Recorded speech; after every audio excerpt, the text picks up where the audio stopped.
ఆంధ్రప్రదేశ్లో విద్యా ఐటీ శాఖల మంత్రిగా ఉన్న నారా లోకేష్ అన్నింటా వేలెడుతున్నారు. అన్ని శాఖల్లోనూ తన ప్రమేయాన్ని ప్రదర్శించేస్తున్నారు. వాస్తవానికి చాలామంది నాయకులు తెర వెనుక కొన్ని వ్యవహారాల్లో చక్రం తిప్పుతూ ఉంటారు. కానీ నారా లోకేష్ నేరుగా రంగంలోకి వచ్చేసి అన్ని చోట్ల తన పేరు తన మాట తనే కనిపించాలనేటువంటి ధోరణిలో సాగుతున్నారు.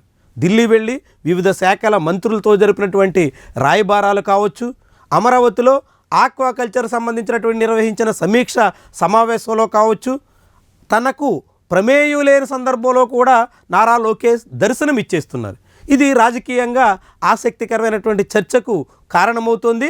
నారా లోకేష్ ఇప్పుడు సూపర్ సీఎంగా వ్యవహరిస్తున్నారు అనే మాట వినిపిస్తోంది. సకల శాఖ మంత్రిగా నారా లోకేష్ మారిపోయి ఇప్పుడు ఏకంగా ముఖ్యమంత్రి స్థాయిలో తన కార్యకలాపాలని చక్కదిద్దుకునే పనిలో ఉన్నారు అనేటువంటి అభిప్రాయం బలపడుతుంది. ఇదంతా ఒకవైపు సాగుతుండగానే స్వయంగా ఆయనకు సంబంధించినటువంటి శాఖలో వ్యవహారాలు పడకేస్తున్నాయి. అన్నీ తీవ్రమైనటువంటి సమస్యలతో సాగుతున్నాయి. ఒకవైపు విద్యార్థులకు సంబంధించి ఫీజు రియంబర్స్మెంట్ బకాయిల విడుదలలో తీవ్రమైనటువంటి జాప్యం జరుగుతుంది. ఉపాధ్యాయుల బదిలీల విషయంలో చాలా పెద్ద రగడ నడిచింది.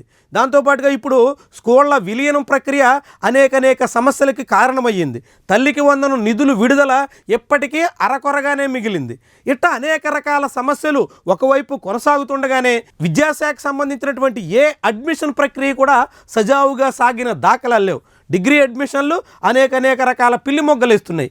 ఇంజనీరింగ్ అడ్మిషన్లు వారాల తరబడి వేచి చూడక తప్పని పరిస్థితిగా వివాదానికి కారణమైంది.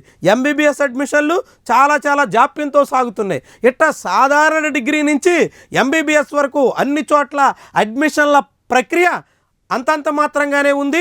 అందరినీ అసహనానికి అసంతృప్తికి గురి చేస్తుంది. ఇట్లా నారా లోకేష్ సొంత శాఖలోనే పరిస్థితులు ఈ రీతినుంటే దాన్ని చక్కదిద్ది పూర్తిగా విద్యా వ్యవస్థని గాడిలో పెట్టాల్సినటువంటి మంత్రి తన పని తాను వదిలేసి ఇతరుల వ్యవహారాల్లో వేలు పెడుతున్నటువంటి వైను అందరినీ విస్మయానికి గురి చేస్తుంది.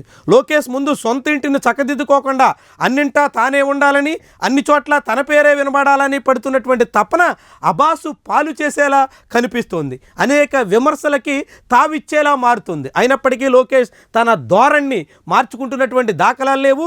ఇప్పటికే ఉద్యోగులు, అధ్యాపక వర్గాలు, ఉపాధ్యాయుల్లో ప్రభుత్వ తీరు మీద, ముఖ్యంగా విద్యాశాఖ వ్యవహార శైలి మీద తీవ్రమైనటువంటి అసహనం పెళ్ళు బిగుతోంది. ఇది మరింత పెరిగే ప్రమాదం కూడా లేకపోలేదు. ఇప్పటికే అంతర్జిల్లాల టీచర్ల బదిలీలకు సంబంధించి వచ్చిన ఉత్తర్వుల మీద యూటీఎఫ్, ఎస్టీయూ లాంటి ఉపాధ్యాయ సంఘాలు చాలా తీవ్రమైనటువంటి అభ్యంతరాన్ని పెట్టాయి.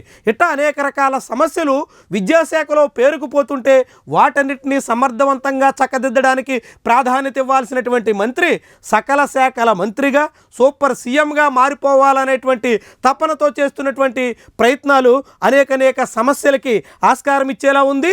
కొత్త వివాదాలకి ఆజ్యం పోసేలా మారుతోంది.